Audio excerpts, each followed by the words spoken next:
रबनुमा वरंदी तिरोड सरदार रबनुमा स्कूल जिंदाबाद ना करे वरंदी सरदार रबनुमा स्कूल सरदार रबनुमा स्कूल सरदार रबनुमा स्कूल ख्वाजा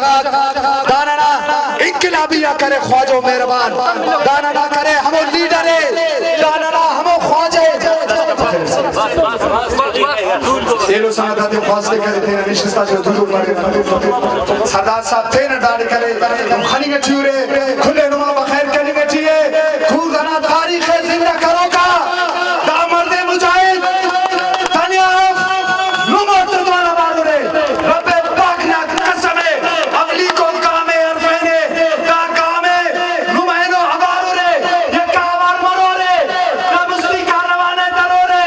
आयनो कूद ना करे दा काफिले मिजिल इसका सर करो दा करे ख्वाजा पेश तमाने और दा सरदार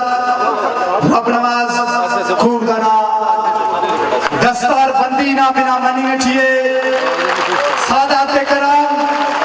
आले रसूल मना करे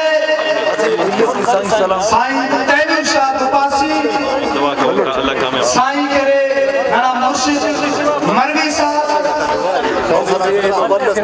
ओटो नवारवार मनारा के सादात कराम करे दा वक्त पासा के असरारी हो बिस्मिल्लाहिर्रहमानिर्रहीम। पहले तो मैं आप मीडिया वालों का शुक्रगुजार हूँ, आप लोगों ने इतना टाइम निकाला, इधर आए, तकलीफ़ की अपने आप को। देखें जी, हर कौम में मसले मसाइल तो होते हैं, तो ये हमारा कबायली सिस्टम कई सदियों से चला हुआ आ रहा है। तो बरतानिया का भी इसमें, जैसे अंग्रेज़ के